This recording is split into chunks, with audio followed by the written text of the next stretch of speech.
What is up? My name is Cheshire. This is the home of the Epic Desk and the Night Owl Gamedev.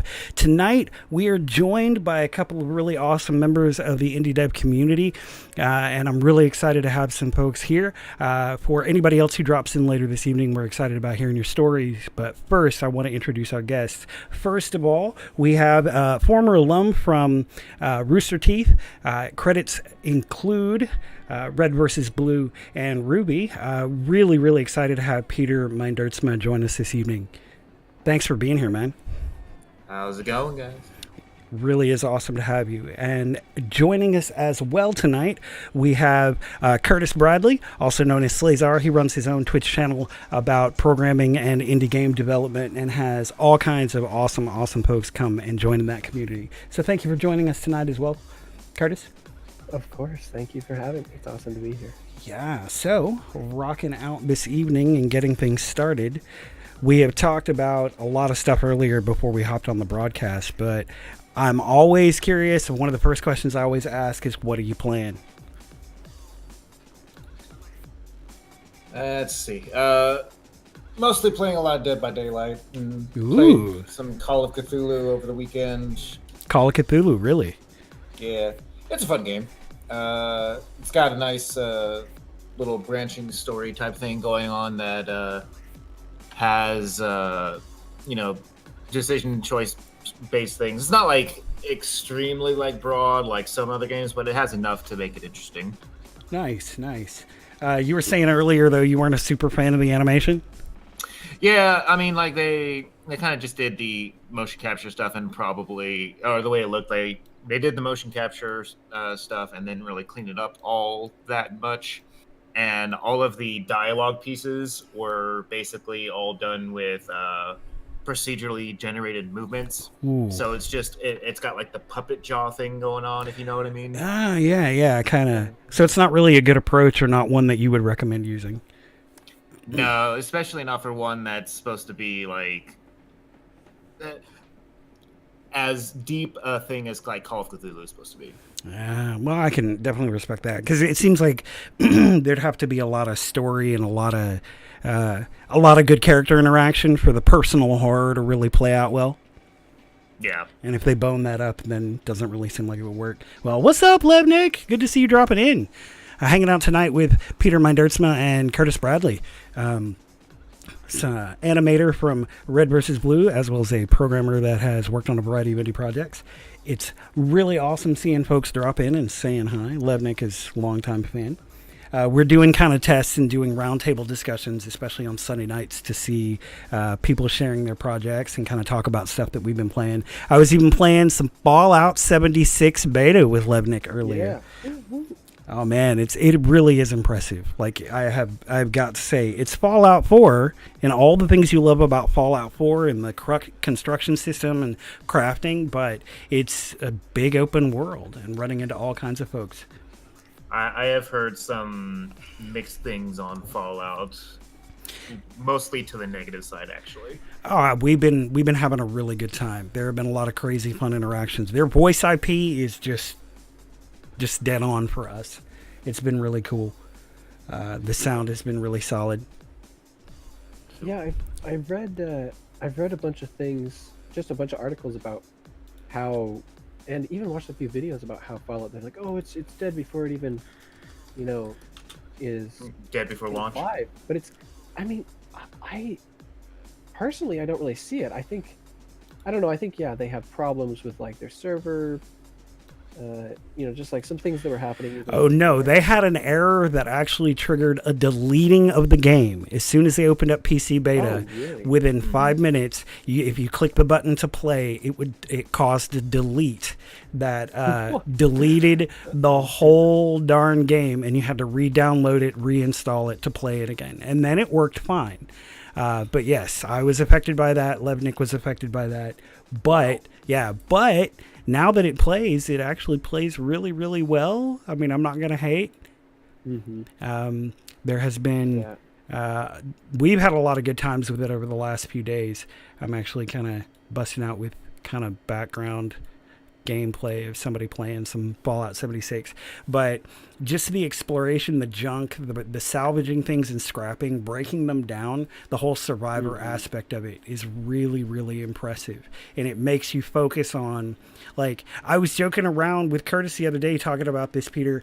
I got a foodborne parasite. That is something that's never happened to me in any kind of video game, including Oregon Trail, ever before. And I had to, like, eat constantly. I'm running around constantly stuffing my face with food because this parasite, I had to find a cure disease. And it took the better part of 45 minutes of me and Levnick just running around trying not to let me starve to death. It was fantastic. It keeps it motivating. It keeps it really kind of inspiring. And it keeps pushing you forward. You can't sit still for too long. Right. And we've enjoyed that a lot. But the lighting, the voice IP has been really cool. I've been having a lot of fun with that. And speaking of open world games, I know that I don't have to ask very hard because Curtis has been playing a lot of Red Dead Redemption 2. Oh, yes. Yeah, I've also got that one. And I haven't gotten too far into it, though. I was going to say, feel free to expound on that, if you will, because we have seen a lot of good streaming from other folks playing some Red Dead. I just got dual pistols, and I will say right now, man, is it fun to dual wield pistols in this game. It is just so satisfying, riddling an entire band of O'Driscolls with bullets. It is so fun. my girlfriend's been playing on stream, and she's been doing a just basically an evil run where if she can kill it, she will. Nice. Wow. Nice. And I enjoy, like, doing those. I've done that with Mass Effect. I think everybody has, and I think everybody's done that with one of the Fallouts for sure. But I continue to geek out. I mean, did you hear that they have made like $725 million in the first opening weekend of sales, which is really impressive. But I continue to be amazed, even with what I'm playing here just in the background on my stream, I continue to be amazed at the visual quality of the game. Just every single freaking detail is just insanely high quality. Even just down to the mud on the streets and how the light reflects off of it. As a level designer, I'm like, how do you do that? Yeah, supposedly like the 700 million thing is the highest grossing piece of entertainment ever. In a single weekend or a single opening weekend. Yeah. And so that includes like movies and everything. Yeah, and that's fantastic. I mean, I can certainly see why people have dove into it. My choice was Fallout 76, but I also have to really give it up to Red Dead. But I am curious about what are some of the other things in particular, like from a programming side, Curtis, what is it that you've noticed that you really love about the game versus an animation side, Peter? What is it you've noticed that you love about the game? I mean, from a programming side, it's kind of hard to tell, like, oh, this is the method of like programming they used or whatever.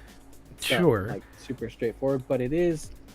One of the things that I have noticed is I haven't seen a single, like, there's no point in the game where they're like loading a massive amount of like space that like hitches the game.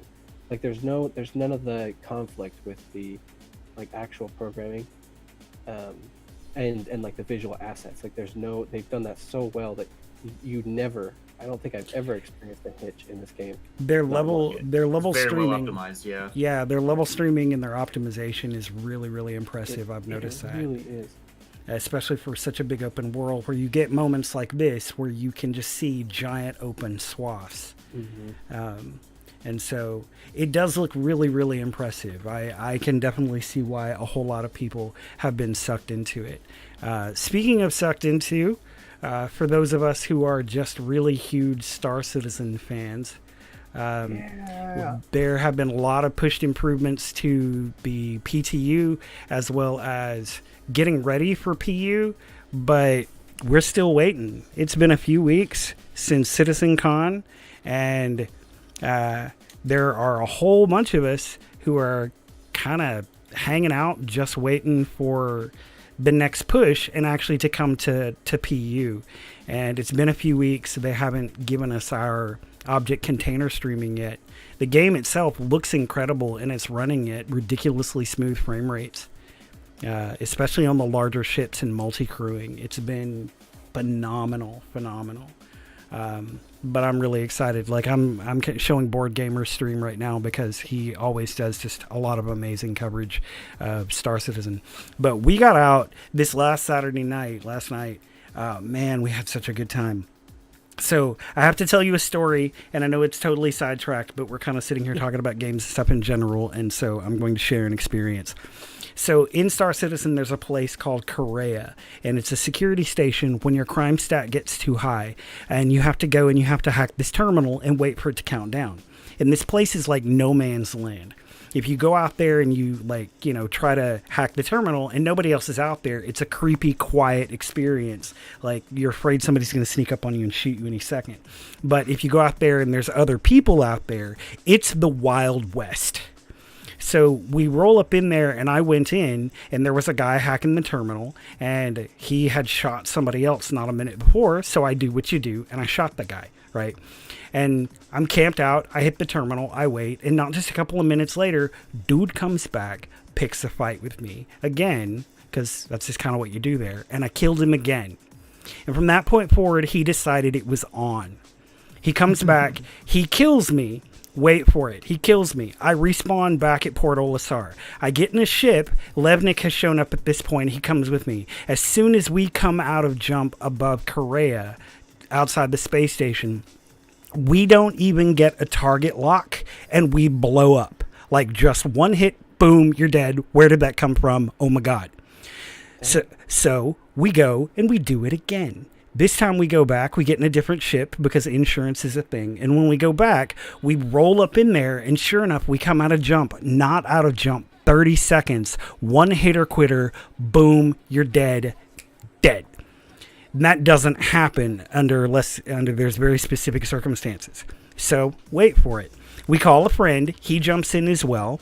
He comes in a fighter, and before me and Levnik make it back, Jester comes back and actually finds the guy, and it's the guy in a Retaliator firing size 9 torpedoes at us every single time we come out of jump.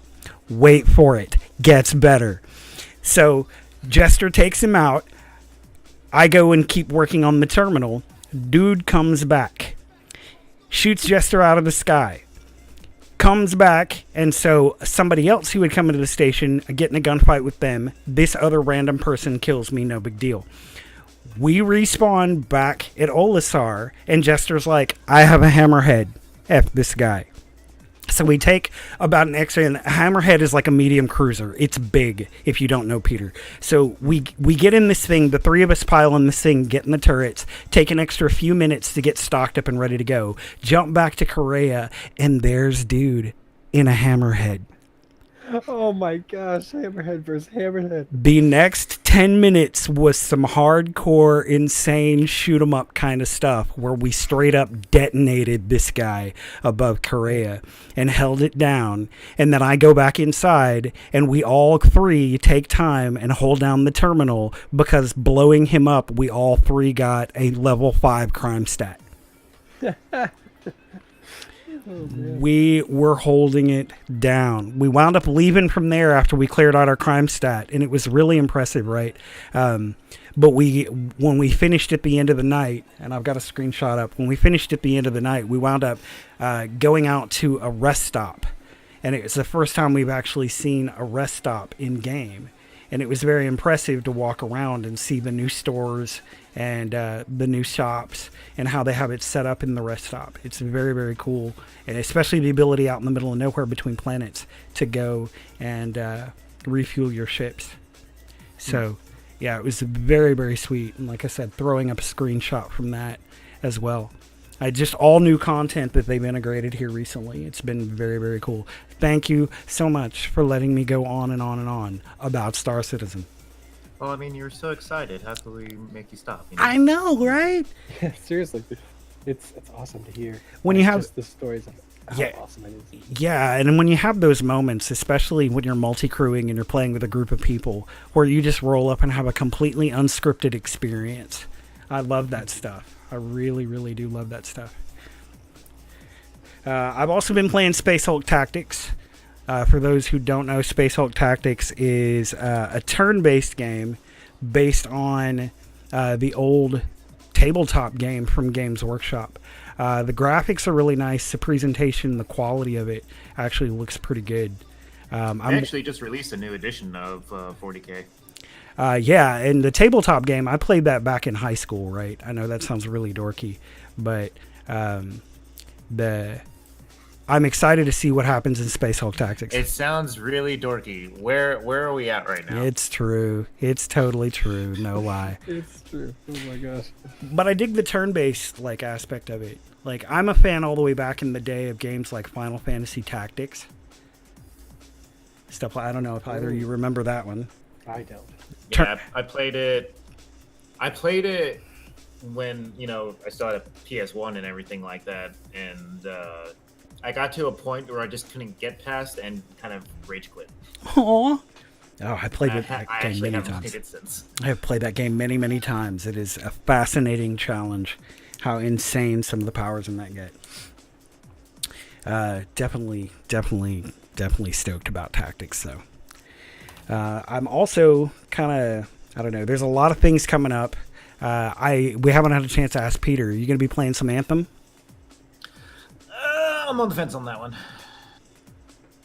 It looks really nice, and it's going to be one of those things where I'm going to have to see like continuous gameplay of it, and not just their 30 minutes look how good this thing looks type of videos. It looks darn good though.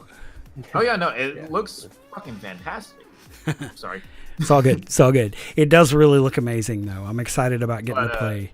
But it's one of those things where it's all like, it's still a BioWare game, and there are certain things that you're supposed to expect from a BioWare game. But are you talking about relationships? No, I'm just talking about like major like story hooks and everything like that, right?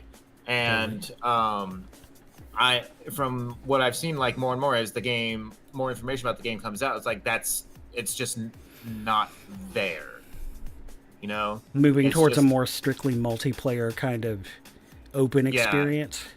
Yeah, like they say that. I mean, they said that there's stuff like in like the hub area and whatnot, but it's all like it's very shallow from what I can glean from it.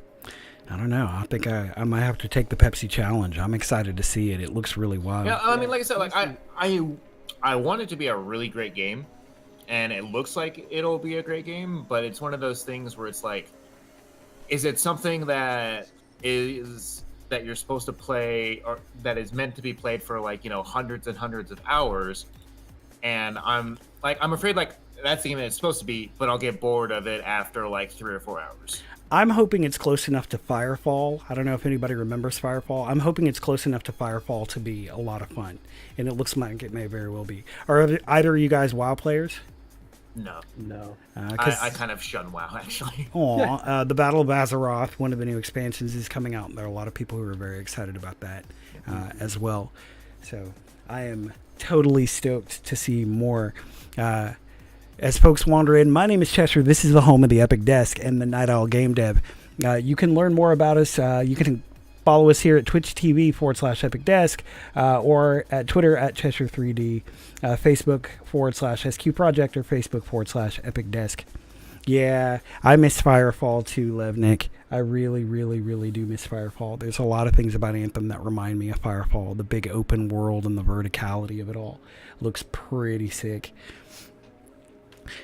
And I just enjoy games that I like that are big and kind of explorative that I can play with friends. That to me is always really exciting. Yeah, you really enjoyed playing. What was that? It wasn't Ghost Recon. Wildlands? Yeah, Wildlands. Oh yeah, I had a really good time. There were quite a few of us. We formed kind of a small guild in Wildlands, the Ghillie Suit Mafia, and we played quite often, at least regular Saturdays, for the better part of a few months, and really enjoyed that a lot.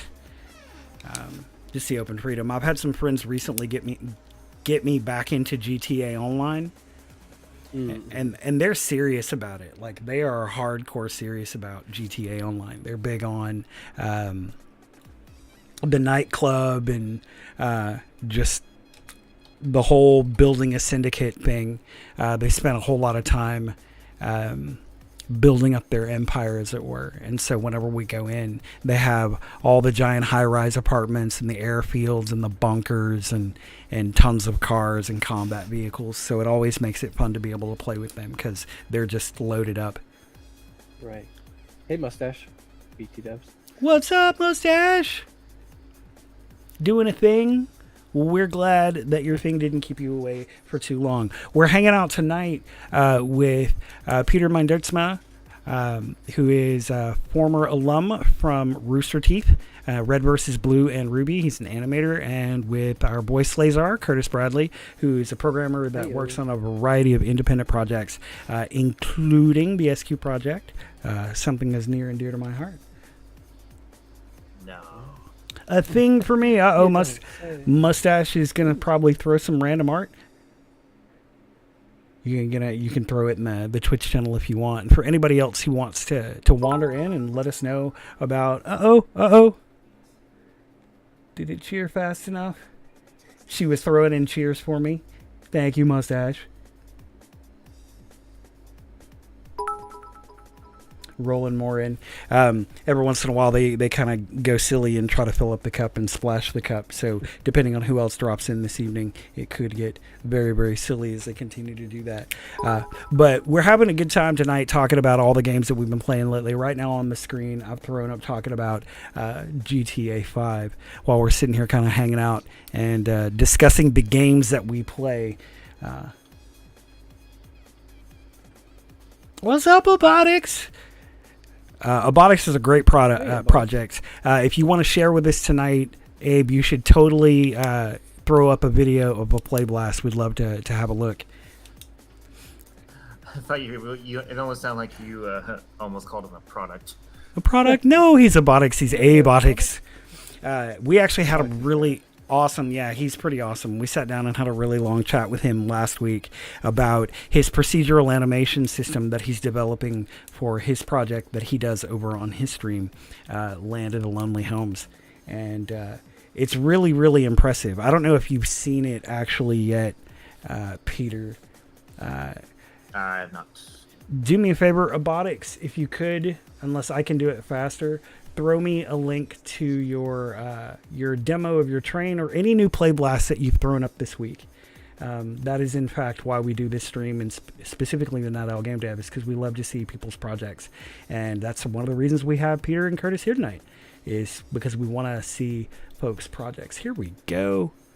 So if you can see on my screen, if you're watching my stream, Peter, this is a procedural animation system Abadox is working on that can give inanimate objects locomotion uses splines for tracking and where their movement is, but the animation itself uses these really simple rigged legs and procedurally animates the character or characters, not only for the train behind him, but when he turns and looks over at the house. And he sat down and explained to us at length about how he did that and how he wants to refine the system and kind of fine tune it. So it's exciting because it's procedural animation and it's something that he's working on and kind of developing solo. I thought it'd be something you're interested in because, you know, animation is what you are the bomb at. Yeah. One thing that I've seen about like a lot of procedural animation systems and whatnot, and this kind of also applies to the person that you showed me before who like did was it a GDC talk or something like that? Yeah, the overgrowth, the animation talk. Yeah, like I watched him, like I watched that and everything like that about like how he like does it and everything like that, and I was just like looking at it like, so you're doing everything that I would do normally just in Engine. It is an engine to add physics to it so that it can respond to anything a little more realistically. Although, with IK animations, you could accomplish effectively the same thing with just kind of standard anim systems. Yeah, right. I mean, like, it's one of those things where it's all like, it's a good system if you don't have, I should say, it's an okay system to do if you don't have an experienced animator on your team. because you're able to get the basic movement in there that makes it believable enough. Yeah. But again, like all of the stuff in there is just like it's all the same. It's all the same stuff that a regular animator would do in a actual like animation program and whatnot. But again, they're just doing it inside the engine itself. Abadox is saying the same thing. He said that's why he found that video really helpful, because he's not an animator. He is specifically a programmer. Yeah, like, and like I'm saying, like if you're not an animator and stuff like that, and you are able to like pull that kind of stuff off, I mean, like it's great. But as you can see, like it's very code intensive. Basic. Yeah, well, yeah, it's very basic looking, is what it is. You're not getting a whole lot of the extra you're not getting the artist touch. You're not getting the dramatic touches on the end of your animation. It looks good for what it is or whatever, and like for something that's like kind of like fast moving like that, like it works great.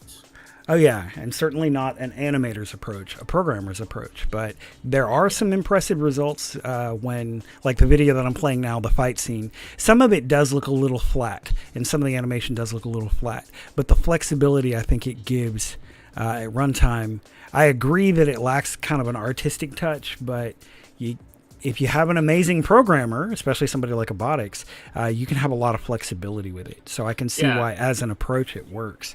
Yeah, and you can still like it if you do have a like an actual designated animator for your project. You can still apply all the same stuff to it, but just to to better looking motion and whatnot. So it is still something very much that you can still take into practice, even if you have a dedicated animator. Agreed. And I'm excited to see what different people come up with when they're working with systems like these. Just, especially if you could take something. I mean, I think Overgrowth is a lot of fun, and all the stuff that they're doing with it is fantastic. But I do think that in some ways it could use, like you said, those little artist tweaks, those little stylized poses, and they're things players have kind of come to expect in video games that give it a little more dramatic movement, maybe. Although I have to say, the ragdolling, I absolutely love me some ragdolling that they've done in Overgrowth, and how the character curls up and the IK behind that, but also how that changes momentum and the physics behind that. I love that, and watching when that works. It's a cool approach. I love the way that IK stuff works in Engine, because it's one of those things like when you're animating stuff and you export it out, like as far as the animations go, they're locked in that motion, right? Yeah. But being able to actually apply Engine IK and actually get it to move properly in the world itself just makes things look so much better. It really, really does. Just that extra little touch of weight or spring at the end of each animation. Just all those little touches really do set it off. We've had some other folks who have come in over the last few weeks, especially Fresh Meat was one of them. He had a submarine project that didn't really use complex animations for characters, but he had a really nice water system with a surface, basically a surface deformation system when the submarine would come up to the surface of water and then go back under the water. That looked really good, and just kind of as its own procedural animation, which is outside of standard animation, what you do. Although I'm curious, do you have a lot of... have you tried out or experimented any fluid or particle system simulation? I have. It's one of the things that I'm still kind of experimenting with, actual physics and stuff like that. Yeah.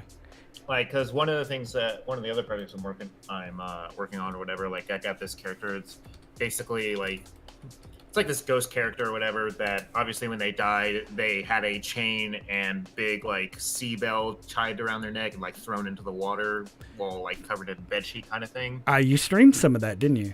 Yes, I did.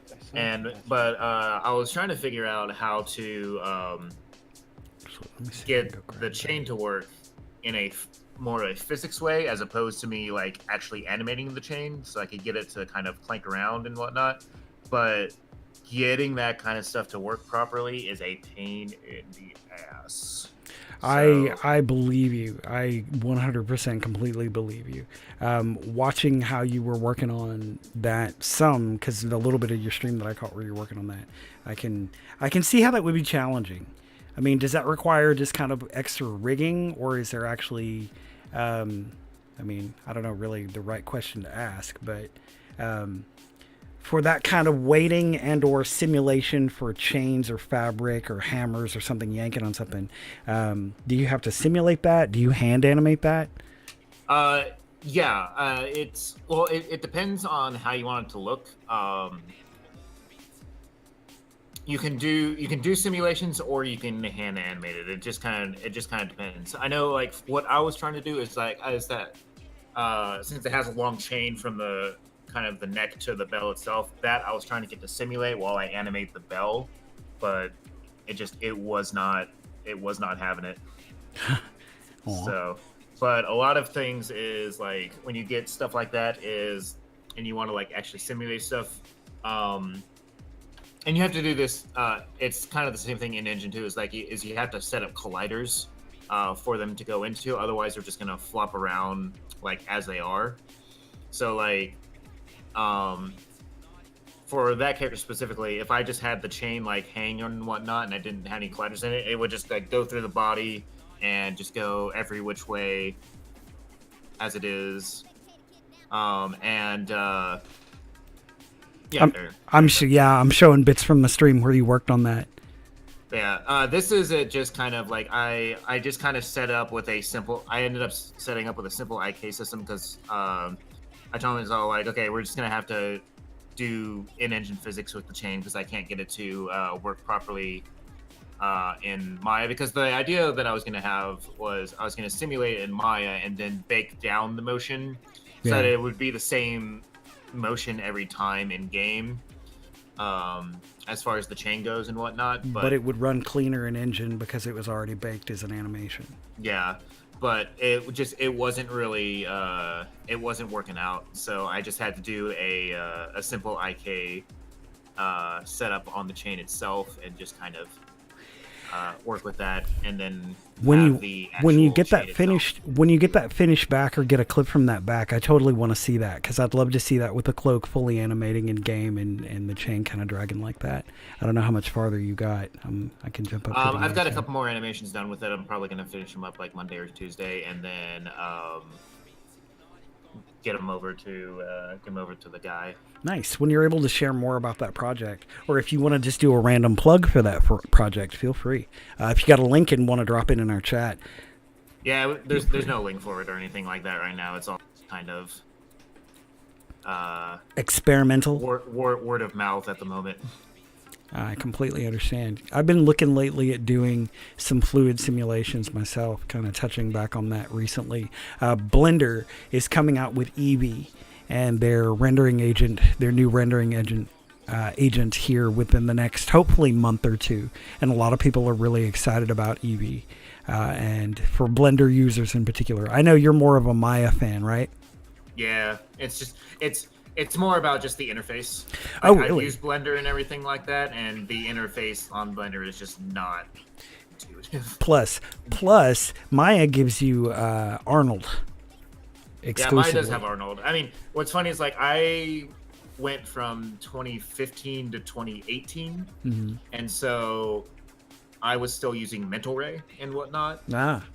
And so all my stuff that I was using or whatever had like Mental Ray nodes and everything like that, and when I was like trying to render stuff out, and then like when I switched to 2018, they're all like, this has Mental Ray nodes, we don't have that anymore. I'm all like, can I still get it? It's like, sure, but you have to pay extra money. You have to pay extra for this plugin. Yeah.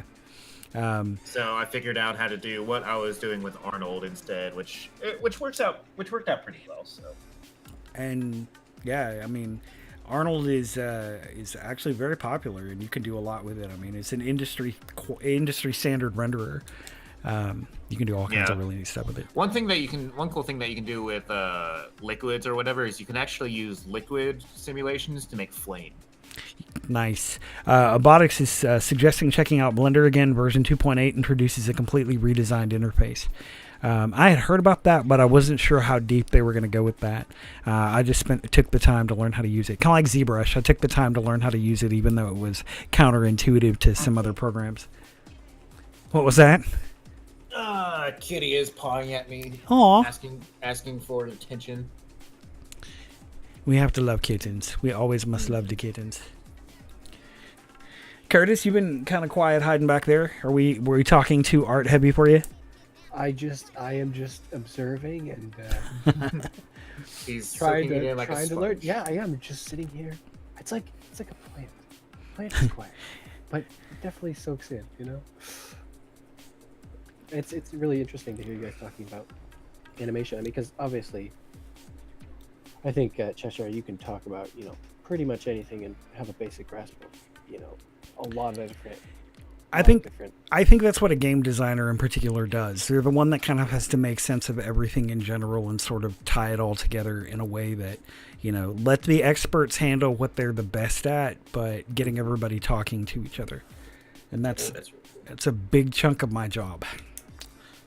Yeah, and that's why it's kind of awesome to just to be here with you, Peter, because it's like you have a totally different expertise and you're really good at what you do. It's like, wow, I can even being here to interact with you guys and the community, it's like I can learn so much from even just the other members of the panel, which is awesome. I love that. Yeah, and I really, like I said, in the coming weeks I'm going to be heading out of town, and I've got my and I'll share it a few more times.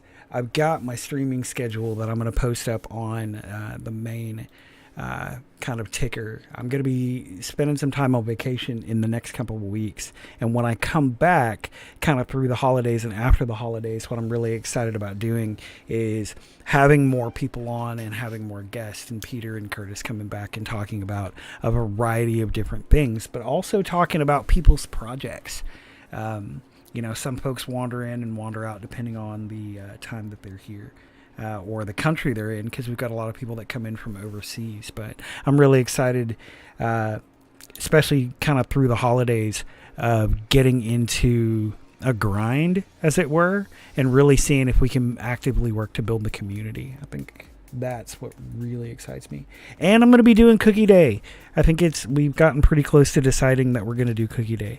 I know I talked with you about that, Curtis, but Peter has no idea what I'm talking about.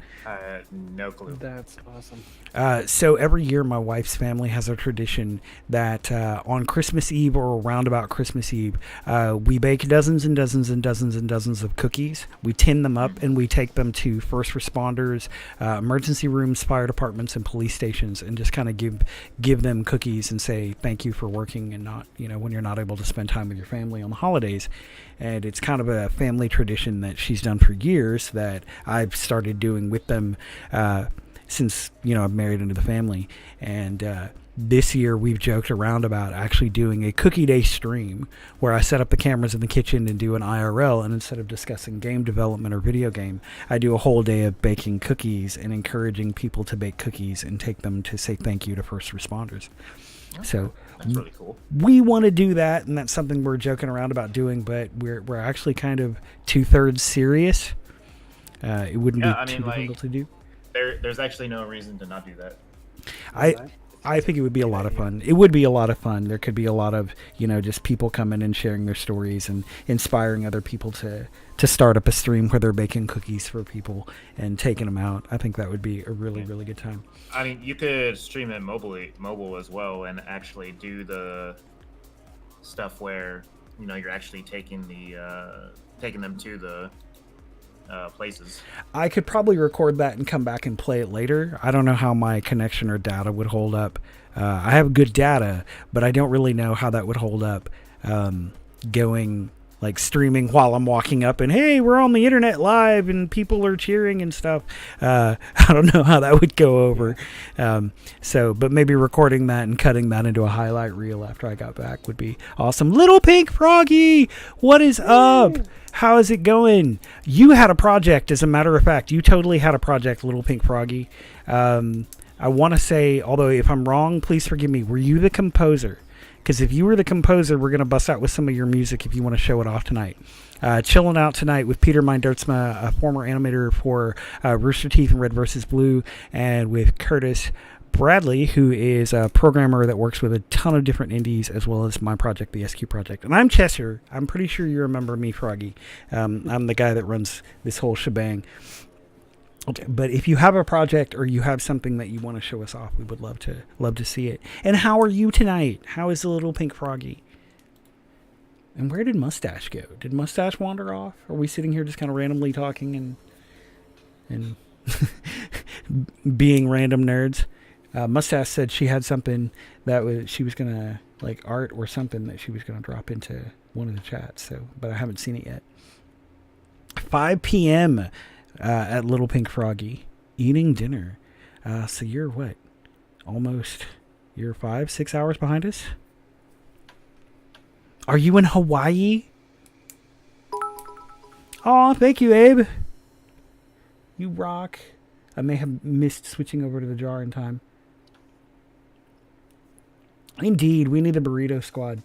I don't know where Ginergy is either. I haven't seen him in a couple of days. Ginergy also owes me a picture of the t-shirt. New Zealand. Wow. Well, welcome, New Zealand. Hey, so good to see you. It's tomorrow. It's tomorrow there. Mm-hmm. They're Wow. 13 hours ahead of us, I want to say. Yes. Oh, wait, no. A little more, 18 hours, I think. Well, happy breakfast. And thanks for hanging out at the home of the Epic Desk. We're just kind of sitting talking about all kinds of stuff and goofing off with the Burrito Crew and just goofing off. Like I said, if you have a project or if you're an indie dev or somebody who wants to share your story, we would love to hear from you. We're talking about all kinds of stuff. We've been talking about Fallout 76, Star Citizen, Call of Cthulhu, which Peter's been playing lately, and Space Hulk Tactics, along with some Red Dead Redemption 2 and all kinds of other fun stuff. Oh no! What, Mustache? Oh no! It's a very, very... Can't send burritos. Oh no! Did your sub expire? Womp womp. Oh, the gift sub ran out. I'm sorry. You do still have access to the Discord though. I didn't take that away from you. So, but I didn't realize Twitch was like that mean about emotes. Wow. Oh, yeah. Like, you are not subscribed this month. No emote for you. They hold a dynasty, an iron fist on their emotes. Mm-hmm. Aw, don't be sad. Thoughts on the new Warcraft Reforged? Oh yeah, Warcraft 3. You know, it could be a lot of fun. I love RTS games, and I fell in love with them back in the old school days of Warcraft and StarCraft. So I think it'll be interesting to see how it goes down. You guys have any thoughts on that? I just never really into those games in general, really. Like, a lot of Blizzard games, like, I'm not really a fan of Blizzard games, but I love their cinematics. Oh, yeah, they have breathtaking cinematics. They use a lot of Houdini. They use a whole lot of Houdini, in fact. Like, I'm trying to think if there's actually a Blizzard game that I think the only Blizzard game that I really got into playing was Diablo. Yeah, it's a classic. Speaking of which, you heard Diablo's going mobile. Yeah, it's like Diablo Immortal or something like that, and people are kind of pissed at it. I know, right? It's like, why are you angry? It's just another angle of the game. Just go play it. It'll be all right. They're pissed at it because it just looks like a reskin of another game. Like Slazar, thank you. You sweet studio man. that made it, which is a mobile studio, made another game on their own, and it basically just kind of looks like a reskin of their game with Diablo over it. You think? Well, that's what people are saying. I haven't actually seen it. I don't know the other game. I mean, it may be they're actually talking about. Technically, they own the engine, so they can port it or change it or reuse it however they want. Right, but like the game that people are saying looks like a reskin of, didn't do well at all. Little Pink Froggy's theory. It was a flop. Little Pink Froggy's theory is because the people that are hardcore Diablo fans are a lot older now and probably don't like mobile. Funny. Mobile games are fine. Mobile games are awesome. I'm old and I love me some mobile games. like I don't go out of my way to go play mobile games, but there are definitely some that I do like. So I will come to your I don't house mind, and eat and I your don't mind some phone. mobile ports either. Like I got the mobile port of Chrono Trigger put on my tablet. Ooh. And like that's one of those games that I will honestly just go back and play over and over and over, no matter like how many times I've beaten it, just because it's a fun game. Yeah. mean, is like, this some kind of off-season April Fool's joke? Yeah, mustache. I read that. Oh man, after they showcased that was brilliant. Yeah, I mean, it is what it is, though. Their fans can be kind of opinionated, but I don't know. I'm excited. I think it'll have enough of an audience, or they wouldn't have made it. But they also said the same thing about Hearthstone. It's one of those things where it's like, so the biggest thing is like when they started to talk about it, people thought that they were going to release Diablo 4. Yeah, and then like a week or so before BlizzCon, they revealed this instead.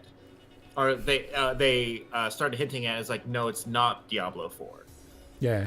But or even a Diablo 2 remaster being Diablo 4, that when they just got this, everybody was all like, what the fuck? Yeah, and there were a lot of people that had very strong opinions about it and were really kind of upset and kind of raw, but time will tell. Time will indeed tell. Yeah. Pink Froggy is suggesting people were hyped about a Diablo 2 remaster because they want the PvP aspect back. That's a possible theory. I mean, there was a lot of fan bits going out. One of the biggest things that I'm seeing in kind of entertainment in general is that studios and like really like big name studios like Blizzard with Diablo, and even like, you know, Lucasfilm, Disney with Star Wars and stuff like that, they're putting out stuff that nobody asked for and nobody really wanted. Sure, but they're in their own way trying to milk an intellectual property and somehow milk that property while keeping it fresh. They also kind of make those 30,000-foot decisions of, ooh, let's see what project we can make. Oh, this sounds fun. And they're not necessarily tapped into the fan base or what the fan base really wants. I think Star Wars has always been guilty of that. Yeah, but I mean, I'm seeing it more and more with extremely large IP and stuff like that, you know? So it's like, guys, you need, like, everybody wants, like, all these studios and everything like that want to be so secretive and everything about that, about their projects and everything like that. And then, like, there will be, like, some projects that you don't even, like, hear about until, like, maybe, like, a few months before it's going to be released. And then it flops. Totally. Well, that's a combination of a lot of things from a developer perspective. That could be a bad marketing plan. That could be they didn't have enough money to really advertise it to the fullest extent. There's like a lot of different reasons why that can happen with a game, and a game project can fall on its face. Is just bad timing in their delivery. Either because of no money or, like I said, just a bad marketing plan. So and it's really hard to like nail why that happened with a lot of games that flop too. You look at them and you go, oh, it fell apart because of this, or it fell apart because of this. But when you're in the trenches kind of trying to figure out how to make your game sell, and you only have a limited amount of budget, or you don't have enough of kind of a social outreach, I mean, it's really easy to fail getting your game out there, even if it's a semi-decent game. Yeah, I think one of the most interesting things is watching different marketing tactics be used in video games when the fan base is actually like extremely loyal to, you know, when a product succeeds, they, you know, like they remember that way more than almost any other industry. It's not like, you know, like whether it's the studio or like the game itself that succeeds and like people remember it for something, it sticks way more than like almost any other industry. So when like executives from other industries come in, they're like, oh, like, you know, marketing or like management, that's one of the things that I've kind of like tried to research on my own, just kind of seeing like, okay, yeah, like why aren't they tapped into the fan base, or like what is their strategy? Who's running this Yeah. show? Sort of thing. Yeah, and how tapped into their fan base are they? Yeah. Are they making something like- that nobody's going to be interested in, or Yeah. is it they're trying really hard to milk a title that didn't really have enough juice behind it? Maybe. Yeah, and like how much do they really understand about that like video game culture? I guess instead of just like the marketing culture, like 'cause Sort of it's like- so different. Sort of like for the longest time, licensed movie video games. How for the longest time, how they just didn't really get what the fans wanted. They just tried to make a marketing tie-in, and so it was something that even though a lot of time and work went into it, and there was a team of people who got a paycheck, it really was kind of doomed to fail from the start because it really didn't tap into what fans wanted or what people were interested in with the IP. Their whole strategy was, hey, it worked with toys. Or Little Pig Froggy Diablo 4 Battle Royale incoming. Oh my god. That would be awesome. Ugh, I think a lot of us would be behind that. that would be so scary. Mustache says they're trying to milk it, period. They want to put it on mobile so they can fill it with microtransactions like Dungeon Keeper Mobile. I'd buy that too. If they thought they could market it and make it profitable, Mustache, that is a reasonable theory for sure. Segueing. What's wrong with the World Chess Sire? No, not at all. I think, and I can honestly say this as a project manager and as a developer, there are a million different ways to make a successful game, and there are a million different ways to make a flop. How you decide to do it is a combination of a lot of things. It's a combination of how you want to run your company, how you want to put your best foot forward as a creator, hanging out your shingle to the world, but it's also how you're going to convince your investors and your stockholders that you're going to be profitable while still coming in under budget and allowing everybody to flex their creative or intellectual muscles while still coming in under budget and on time. And so there's a whole lot of ways to screw that up. Right. And so I read about a lot of different developer stories, successful developers, even people who are victims of their own success, like League of Legends. If you want to go see an amazing story, here's a company that went from practically nothing out of a garage to becoming $1 billion company annually and generating that much money. And their company began, not despite the fact that it was so incredibly successful, began collapsing under the weight of its own success as gender politics and all kinds of other really silly things came into play and crumbled the company from within. And I love reading those stories because, like I said, there's a million ways to make a successful game, but there's also a million ways to screw it up.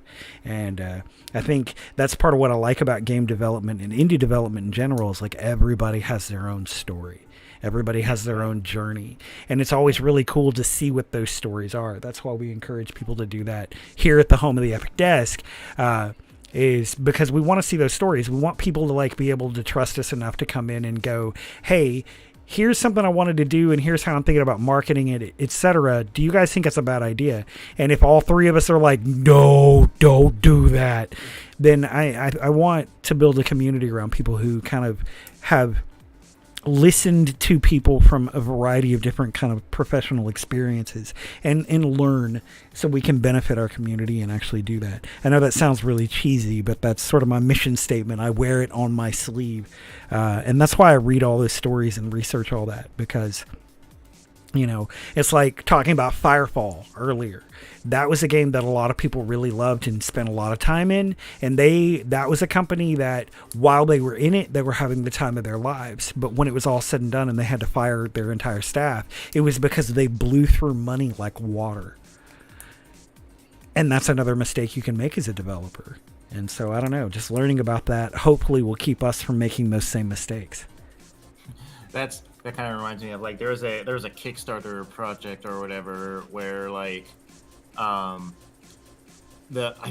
remember what game they were developing or something like that, but they got they reached $1 million goal, right? And they didn't need anywhere near that much money for the game apparently, and so they started spending it all on literally hookers and blow and shit like that. Wow. And Definitely not what we recommend here at the home of the Epic Desk, especially if you make a Kickstarter. I mean, because that's was your plan. yeah, right. That's blowing the Pitch it now. dream. Yeah. Like that's blowing the dream, I think. And they ended up spending like so much money that they couldn't finish the game, basically. Yeah, and that's blowing the dream. That's like, to me, that is the Amy Winehouse of video game studios. You finally, your work pays off, you get there, people have paid attention, they've recognized you, it's time for the real work to begin, and it's hookers and blow. You know, it's like, that's bad, that's blowing the dream. I've had friends, personal friends, look me in the eye and say, Cheshire, if you do that with your career, we will find you and we'll kill you twice. I try to take... Anthem, that might have been it, but... I don't remember what the name of the game was. I just remember hearing the story. Pepito Times and Hookers? Maybe Ant Sim? Yeah, possibly Ant Sim. But there have been a few games. Like, there was a game that was a precursor to Fortnite, and I can't remember the name of it. And they went the exact opposite of Fortnite, right as that genre was becoming popular about a year and a half ago. And instead of doing what Fortnite did and saying, yeah, we're going to learn from the community and we're going to make these changes because that's what the community wants, this other game on the verge of being very popular was like, no, we know what we want to make, and this is how it's going to go down, and just trust us. And the community went, no. And that was kind of the end of their game. And it went from having, I want to say it went from having 35,000 active players to having like 70 in a matter of just 2 months. Yeah. And I don't know the name of that game, which is probably very telling. But that did happen, like right alongside the major competitor of Fortnite as it was building and growing. That's how Fortnite went. I looked up Anthem. Yeah, that is the game that I'm talking about. Liquor and Strippers is what it was. What? Okay, now I have to go and look this up. Ant Sim. Yeah, Ant Simulator. Failure. And here in your latest news, or old news rather. Sim Ant, Stuff was we it? can learn from. No, it's like I don't know. It's like look up like Ant Simulator or something. I did. Like that. Is Ant Sim Failure, but I'm also just looking at Ant Sim Story because I'm curious about that. It's just Ant Simulator. Ant Simulator. It'll be like the first thing on Google search. Ant Simulator canceled after crowdfunding money. Wow. Okay. That I find very fascinating. Like I said, I know it sounds weird, but hearing Ant Simulator canceled after crowdfunding money spent on liquor and strippers. All right, I'm going to read this story from VentureBeat Games. And this was published back in 2016, but it's definitely worth noting for game developers. Ant Simulator, a game that raised money through crowdfunding, has allegedly been canceled because the company's leader spent the money on liquor, restaurants, and strippers instead of using it to finish the game. If the allegations are true, the episode is a reminder of the go-go days of .coms, and it represents a cautionary tale for crowdfunding. ETSiki raised money for a PC game on Steam and PlayStation 4 console. The fundraising page on ETSiki is no longer there. The description of the game is still available on the ETSiki, I hope I'm pronouncing that right, website, but there are YouTube videos that describe its progress. In the game, you would have played an ant and seen the world from an ant's point of view. This is going to be the worst video I've ever had to make. Tarashinsky said, Ant Simulator is going to be canceled. I can't work on Ant Simulator anymore. I recently found out my ex-business partner was secretly stealing company money. They had secretly spent the overwhelming majority of both our Kickstarter money and the Ant Simulator investment money on liquor, restaurants, bars, and even strippers. This is a reason it has become exceedingly clear to me that I cannot have my career associated with these guys. Wow. Man. Well, so note to self as an indie developer who in the future ever wants to not ruin your career, don't pull off a huge Kickstarter and blow it all on strippers and booze. Wow. Thank you for bringing that one to my attention. That's definitely an interesting, worthy story. Mm-hmm. Wow. Good to know. So it wasn't the actual game maker's fault. It was his business partner. But still, Work with the team you can trust. I agree, Abadox. That is a very, very important distinction. The SQ project in particular, my project, we have a vetting process. And we have joked around about that many times because we have people that I screen before I let them talk to the other members, specifically because we've had everything from homophobia to racism to all kinds of stuff. Even though they do good work, it's like, no, sorry, you're not a good fit. We don't trust you.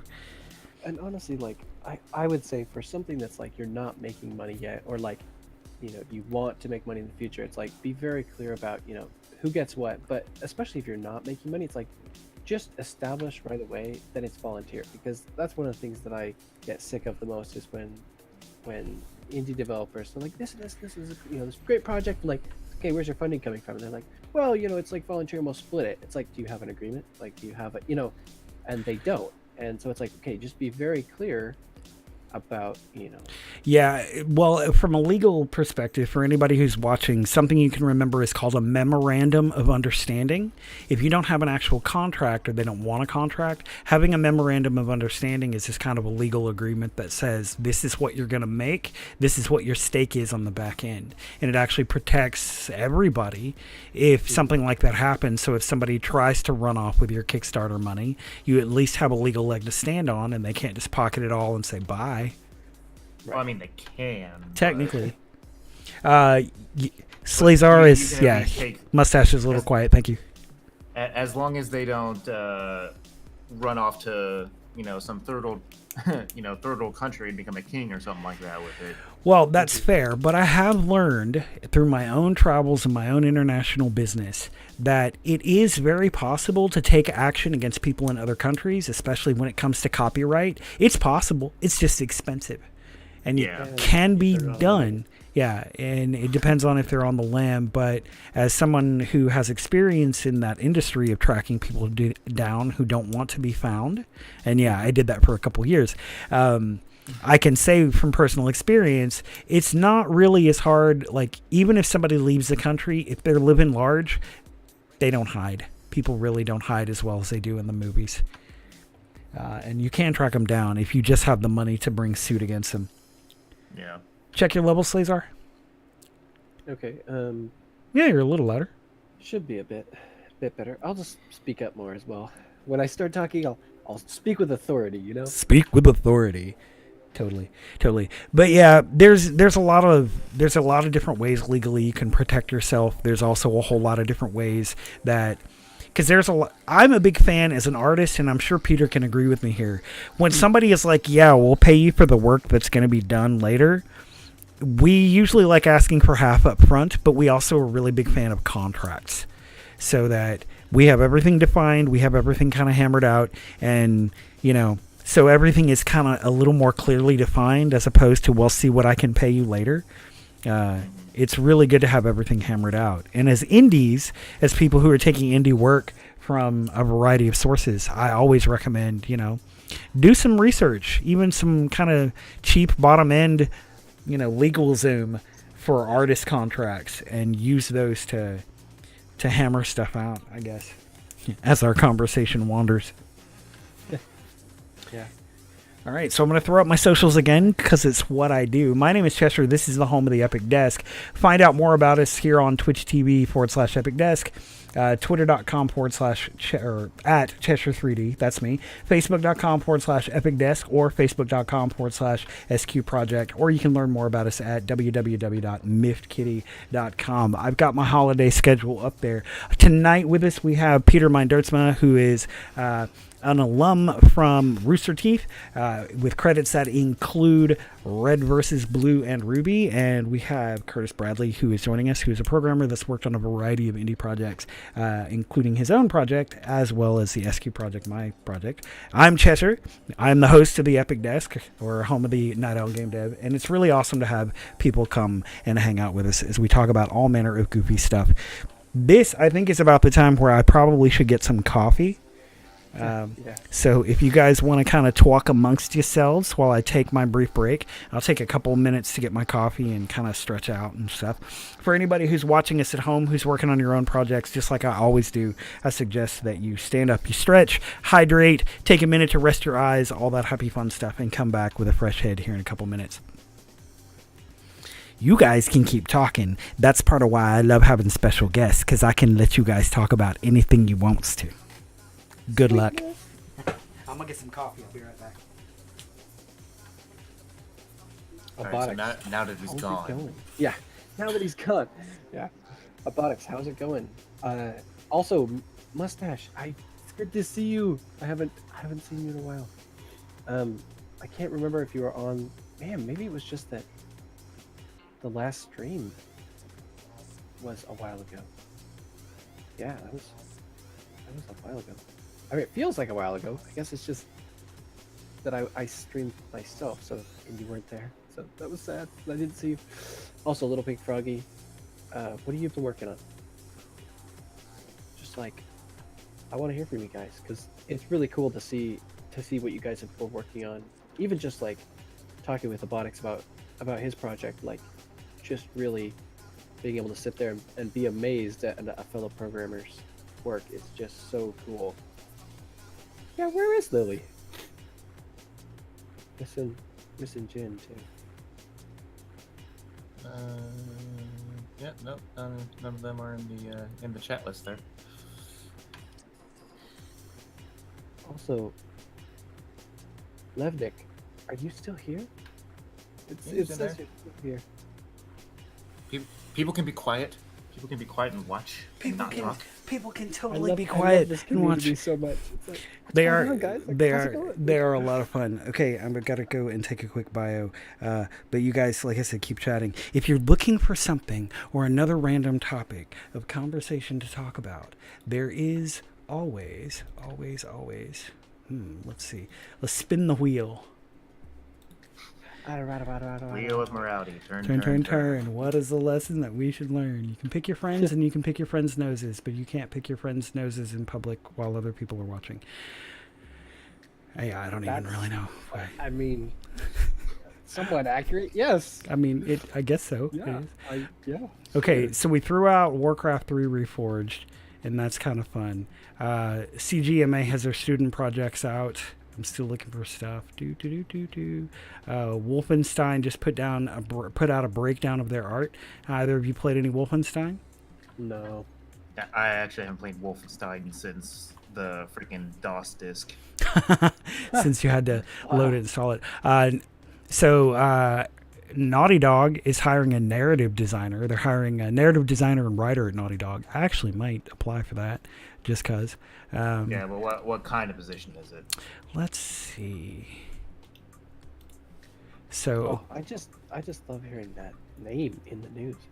Naughty Dog. It's like, oh, beautiful. well, it's cool that they put something out. So Sven Merden, I hope that is how to pronounce his name, shared some details behind his old Western General. No, that is not the right one. I'm sorry. Going back. Wrong tab. Naughty Dog is looking for an experienced narrative designer writer, temporary, who understands the intimate relationship between gameplay and narrative. I live in California. Let's see. Requirements: 2 years as a writer in a professional capacity, knowledge of contemporary gameplay, ability to adapt style to match the project's current tone, corporate stuff. There is the offer if you click to go. Candidates must provide an existing writing sample of their work for evaluation. So it doesn't say what project it is for. It's USA, Santa Monica, California. It is a full-time position, and they will offer relocation assistance. All right, it's still a Oh, sorry. Did I miss? Did It's still a temporary one. Yeah, I don't know if that's like Which means a semi-intern, but not really. no, temporary just means like sure it's full time.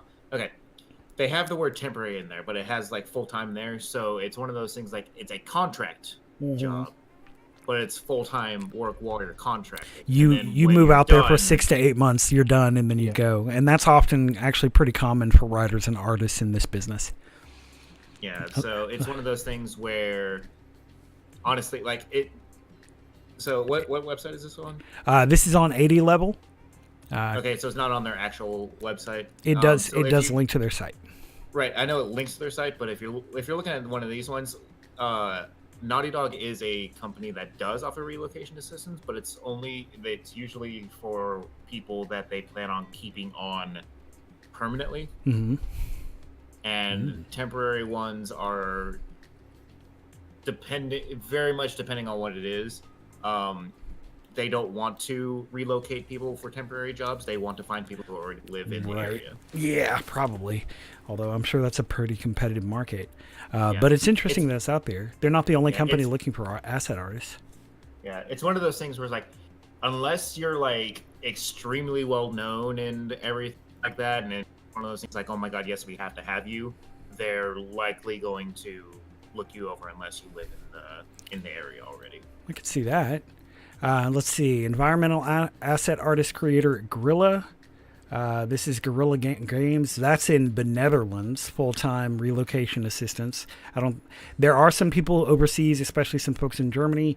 Biro is one of them, but I want to see some other folks overseas who may be interested in this as well. In Amsterdam, this is, let's see, environment asset artist at Gorilla Games. Polishing, detailing, integrating, and or modifying environmental assets. Collaborate with the asset art team and the art director to ensure all assets function correctly in game. Technical requirements are met. On occasion, you will have the opportunity to perform actual asset creation from scratch. So for anybody who's over in Europe who watches our shows and hits us up, feel free to double check this one out as well. It's on 80 level. It's environment asset artist at Gorilla. Let's see. For anybody who works in Unity and loves to work in Unity, while we're just kind of rolling through stuff, there is a tutorial for creating a stylized waterfall in Unity. Actually, that's something that Slazar may be interested in. I'm going to go ahead and drop the link for that. But yeah, it's a procedural little waterfall kind of 2D. That's actually something Mustache might be interested in. But there's a tutorial for how to do that. And I just dropped the link to that in the chat. Let's see. There's Abdelrahman Kubisi. I hope I pronounced that right. On 80 level has recently shared a really cool series of ZBrush tutorials for some killer looking characters that he has put up and made available, which is something else that's running today. I really need to get into ZBrush. Like, I have ZBrush now, I just haven't taken the time to. I spend a lot of quality time and loving ZBrush, and a few of my videos even cover that. Red Dead Redemption earned $725 million in 3 days. Yes, it did. Naughty Dog is also searching for a technical artist. Full-time relocation assistance. Tools to improve the art team's efficiency includes Maya scripts, but also standalone scripts and software. So it's a tech artist. It's seeking somebody with experience in... Yeah, they want you to make tools. Yeah. Writing shader code, pioneering new asset creation techniques, or creating technical prototypes and mock-ups. Yes, Mr. Mustache. What you got? What you got? I'm listening. Experience in C++ or related languages a plus. Strong artistic background and content development skills. You did a thing. Well, you're supposed to drop that in the Discord chat. Do it, Doug. Do it, Doug. Do it. Do it. VFX overview from World of Warcraft by Luis Aguas. Substance Day and video from Substance Day in LA. There's been like a lot of good stuff. Chaos Group launches V-Ray Next for Maya. For anybody who may be interested in working in Maya and is curious about trying V-Ray, or if you have already tried it and want to try it again, V-Ray has V-Ray Next for Maya. I've looked at V-Ray and it's all fucking Greek. Oh, I love it. So Mr. Mustache totally made a couple of characters for my game in the SQ project in 2D style, and that's fantastic. That is so I cool. love it. Love it, love it, love it. I'm going to throw you out raining burritos. Love it. Yay. There you go. I have to click all my burritos. I'm going to keep clicking burritos as they rain from the sky. Thank you, Mr. Mustache. From Dairy Queen, even. They got real blizzards, y'all. Straight up real Wow, blizzards. Yeah, that's the old school. That's the real, pardon my language, that's the real shit right there. Your French is excused. It is an excuse. It should be, because we're talking about I mean, know, we're talking about blizzards. real blizzards. I mean, blizzards are real. And a Gik and a Roga having blizzards. That's so awesome. Thank you, Mustache. That makes me happy. Okay, so wait. Splash Damage is seeking a senior character artist. Splash Damage in the UK in Bromley. Full-time, no relocation assistance, not a remote job. Model detailed high poly models, efficient low poly versions, and create textures, ensuring character assets meet specifications provided by all relevant departments. Highly experienced and proficient with 3D Studio Max or Maya, ZBrush, and Photoshop. Strong 3D modeling skills. Thank you so much, Mustache. You melt my face. I love it. It makes me happy. A million times, thank you. All right, so I'm still ripping through 80 level. I'm looking. Fume FX for Maya is available. You were talking earlier about particle systems and fluid simulation. Fume FX 5 for Maya is now available. Let's have a look at this really quick. I know I'm supposed to still go take my break, but I'm sucked into gamer news. That one I'll drop the article for in. If either of you want to go and check it out. It looks pretty gnarly. If it'll play for me, will it play for me? You can do it, bud. Come on. Rice Krispie treats with peanut butter chips on them today, not related. I appreciate you sharing that. That sounds awesome. Frankly, that sounds amazing. So the stylized waterfall in Unity got sent around a couple times. 600 free online courses. Let's have a look at that. Looking for some free courses? Have you heard about MOOCs, Massive Open Online Courses? It is basically an initiative that inspired universities to launch more than 600 free online courses on different topics. Dewal Shaw has recently shared a full list of courses to help you learn something awesome.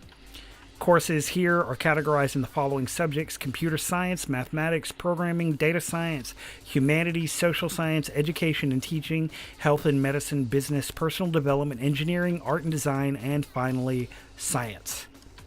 That is a whole lot of big words. Here's the article to that for 600 free online classes. I love spending a lot of time on Udemy. And while I take my break, that actually does bring me to my actual question. My question is, and you can take turns back and forth doing it, but between Curtis and Peter, what are 3 classes, like I said, take turns while I take my break. What are 3 classes, if you could learn how to do anything, and I mean anything at all, while I'm taking my break? Oh, this stuff. Pick 3 classes that you would take, and you can farkle to see who goes first. I'm going to go take my brief break. Good luck. I'm excited to hear it. Go. Well, I mean, this might take a while. Gotta pick the pose. Okay, so, oof. That waterfall. Abadox, the waterfall tutorial's up. It's up in the chat just a little bit. If you want me to re-share it, I can. Abadox jumping around. So I am actually working on stuff as we're talking. Okay, cool. I had a concentration moment, and I was just all like, "Why does this look so weird?" And then I realized it happened. I was like, "Crap." Okay, Abadox, this is that. Just in case you missed it. I mean, okay. I think I have an answer to that question. I think one of the things that I would love to learn how to do, and this has nothing to do with game development or anything, I would love to learn how to scuba dive. I just think that would be so cool. I mean, really, like, think about it. Like, you could be under the ocean. Like, you could be, man. I like. There's a whole world that like is untouched. Well, not And untouched by terrifying. humans. Yeah, and terrifying. That's a very good point. But, but really, honestly, sharks are not as bad as the movies or like media makes them out to be. Like, I mean, they're terrifying, yes, but like, Yeah, there are I'm more some talking sharks who are about like completely stuff. harmless. I'm more talking about like stuff that like if you decide to like do like deep sea diving or something like that. Yeah. No, so like I wouldn't want to do necessarily like deep sea diving, but like scuba diving and just like learning that and being able to teach other people. I think that would be so cool. I could learn. They say that I'm really quiet. Okay, I'm just gonna yell. Okay, let's see if I can adjust my mic. I mean, I can hear you just fine. So. Yeah, it's a question of it's coming. It's how it comes through on the Discord. Granted, Curtis is a little quiet sometimes, at least until you get him going. I'm a quieter person. Yeah. I'd like to learn how to fly. Like an airplane, helicopter. Yeah. That would actually be the first on my list as well, is learning how to fly a helicopter or an airplane. Preferably actually a helicopter. I don't know. Maybe it's too much time in Wildlands. But definitely. Okay, Curtis, your turn again. Okay, so I mean that was going to be my last one, flying. Well, because I know that I've always wanted to do that. I wanted to be an astronaut for a long time, and if I were to Who go doesn't? to like university or something for like computer engineering and like actually like get that certificate that NASA would accept, I would definitely start moving in that direction. My wife has a colleague who actually interned at NASA as an engineer. We took her and her husband, who is equally smart, to escape rooms, and we kicked its face. That is awesome. Okay, so... all right, so you came back around. Your second one was learning how to fly as well. So, yeah. Peter, it's back on you. No. If he took mine, he has to come up with another one. No, No, because I took yours too. That was my last one. I totally took yours too, so but it's on the list. One, then? That was your last one, not your second one. Well, no, that's what I'm saying is I would have used that as my last one. It's like, you have to act prepared. So you think of the first one and you put it to your last one. And then, people think that you're just like right on top of it, but actually you just thought of the first one that you shared. Mustache said she always wanted to be a marine biologist. Told teachers, and they said you retarded. Bad teachers. Oh. They should inspire that dream. Darn it, go after that. Actually, when I was in school, I wanted to be a paleontologist. Really? Yeah. I went between two things. First, I wanted to be a paleontologist, and then I wanted to be a herpetologist. I feel like we're getting to know each other. We totally are. I actually I was kind of an amateur herpetologist for a few years. I raised snakes and iguanas. I had a 5-foot-long iguana. At the time, I had 4 snakes and an iguana. I was that guy. I had that room in my house that was like climate controlled and had all my animals. Right now, I only have one ball python. He's about 5 feet long that I keep in my bedroom in a terrarium because it's very relaxing. So I love herpetology. That's actually something I wanted to learn about once upon a time, and was able to. I was that kid who went out and frogs, lizards, snakes, and all that other stuff. Yeah, me too. All day, every day. Abadox says I used to want to be a robotic engineer, like work on rovers at NASA. See, you could totally do that. There was a guy in here the other day talking about programming code for coffee pots. There's actually a guy who streams games on Twitch who works at NASA. Nice. That's pretty cool. It's Mosh Games, right? Mosh Crates. Yeah. Mosh Crates. That's fun. Abadox, I believe you could totally do it. Abadox, you already have the skill to do that. You could program something that free roamed. I believe that. Darn it.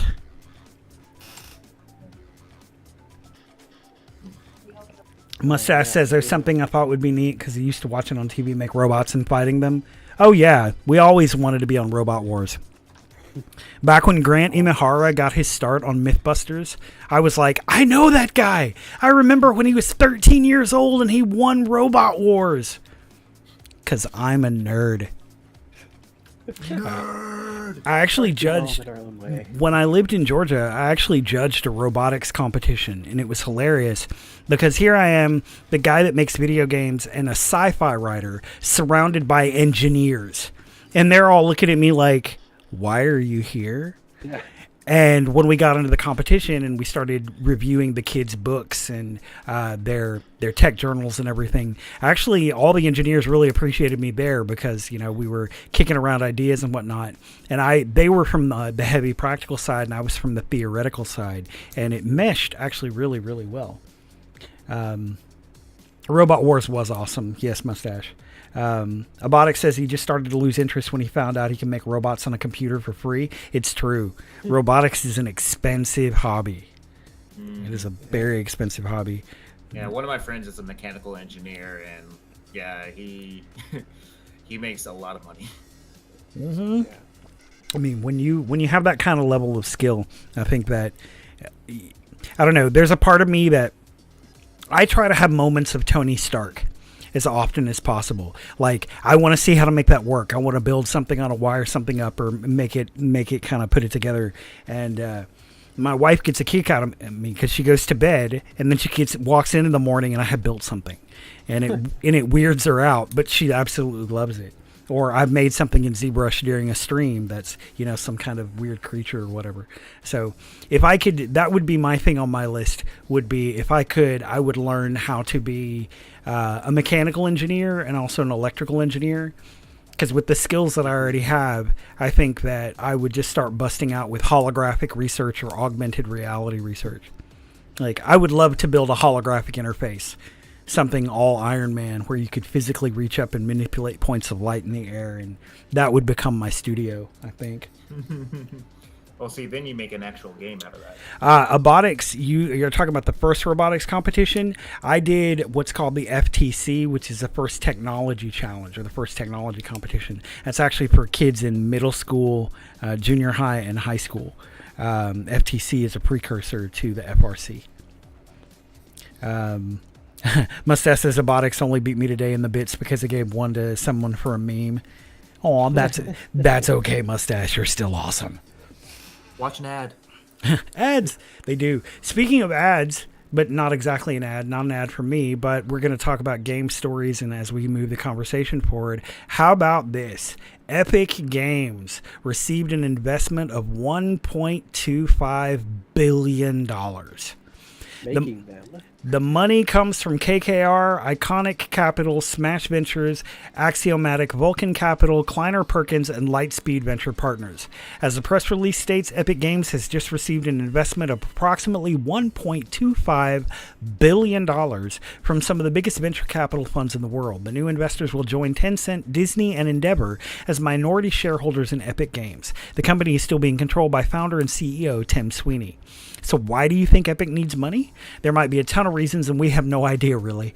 They might be on a hunt for new studios. They might want to build more products. They might be willing to invest more in UE4. These are all just wild guesses, and your bet is just as good as ours. Anyway, if you have any ideas, always go to 80 Level and comment. But let's just say $1.25 billion. I don't think that if they wanted to, they could blow that all on alcohol and strippers. I'm just going to put that out there. I mean, let's hope not. There's some pretty expensive bottles of alcohol out there. I'm just saying. I mean, I'm from Dallas, and we had Mark Cuban. This is a guy that would walk in and pay $10,000 per bottle of champagne and have bottle service for 200 people. So it can happen, but not for me. I'm good. I'm old school. I want to hide out in a really spiffy studio and have people come into Tony Stark's workshop. That, I think, is where the money would go. So not only is that like a huge investment, but that puts Epic at $15 billion in valuation. And it's, I mean, according to... With a B. Yeah, billion. That's the second largest games investment ever. So that's not just like, oh, Epic got, you know, an investment run like this, just like a new, you know, investment run. This is like Epic like struck gold as far as like Lucasfilm was bought for $4 billion, just to kind of give you all an idea for that. So Yeah, and they bought a what is minority it? share. $1 billion. A minority share for $1.25 billion. Nithron, welcome.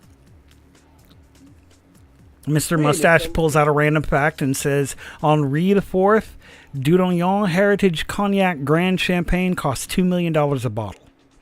Diva Vodka costs $1 million a bottle. Thank you for the random fact from the community. Mustache is awesome. I need What? some of Steven Fox. Okay, I have to ask, like, in what person's mind is it's a a status bottle thing. of It's a alcohol status thing. worth that much money? Like, I does it cure agree. cancer? Okay, I let me ask you this, agree. let me ask you this. What? It better paint my house. Let me ask you this: in what person's mind is a pair of shoes worth that much? Because these are all things. I mean, these fall in the same category. Like these aren't just. These are At things least that you can you'll- wear the shoes for a little Yeah, while. Like, you'll be able to drink. You'll be able Like to drink that seriously like makes me want to like just like go like somewhere and like start freebasing some alcohol and then just like make like 5 bottles of it and then just put it out there. So like, yeah, these are like 2 million a piece. like exclusive. There's only 25 bottles there's made, only yeah. 5 of them, Yeah. and just Yeah. and Well, it's like- somebody will buy it. Well, it's the Wu-Tang Clan. Did you remember their album? They made one copy of their most recent album, gold-plated, and- sold it for $4 million, and the guy that jacked up the price on EpiPens was the dude that bought it. Yeah, no, I know that. That was weird to me. That was just kind That of, is, really? Like, really? I mean, that's how our society works. It's like I don't know about that, but I do have to say No, I that mean- when people I mean- blow hideous amounts of money on things like that, it just, you kind of cock your head and go, okay. yeah, and that's what I'm saying. It's like that's like society views, like a status thing like that. I- That's important. in I our guess society so, for but some like reason.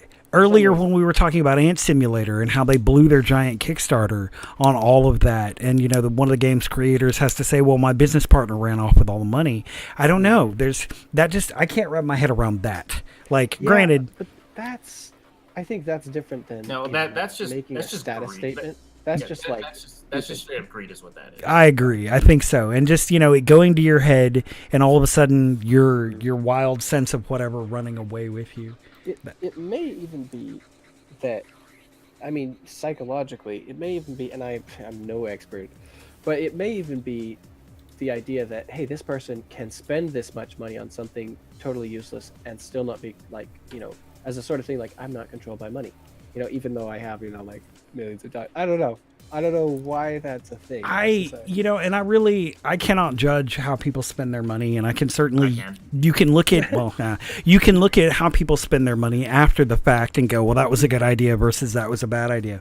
I guess it's just, I tend to be a little more altruistic. So when I hear people spending $1 million or $2 million on a bottle of booze, and it's like, I understand the world doesn't exist solely on charity, and I would buy a lot of very nice things myself. Like you've seen my office, but I don't know. There's a part of me that's kind of philanthropic, and I would at least take some of that money and like create a program or a scholarship or something. Just because that's kind of, even if somebody came to me Get some tomorrow. inner city kids into school. Actually, I helped with a program in Florida that in fact did that and sponsored a group of kids that wound up getting a computer lab so that they could learn on Sculptress and Photoshop in particular. And it was a group of basically economically underprivileged kids that wound up, a friend of mine set up a program that allowed them to do that. So I love stuff like that. I'm really big on kind of creating a community and having those people contribute. Let's see. The most expensive shoes in the world, according to Mr. Mustache, are the Passion Diamond shoes, which cost 13 million pounds or 23.6 million US dollars. They're high heels, in case you're curious. 23.6. Wow. US Million dollars. pounds. 23.6 per pair. Sorry. Can't wrap my brain around that. I mean, I'm sure they're fabulous. I'm sure they're absolutely incredible. Nope. It's true. Since we're talking about $1 million shoes, multi-million-dollar shoes, my name is Chester. This is the home of the Epic Desk. Hanging out with Peter Mindertsma and Curtis Bradley tonight, talking about game dev, but also people spending way too much money on shoes. Please feel free to check out their channels, Slazar or Twitch TV /Slazar or Twitch TV /Mamoru or here at the home of the Epic Desk, Twitch TV /Epic Desk.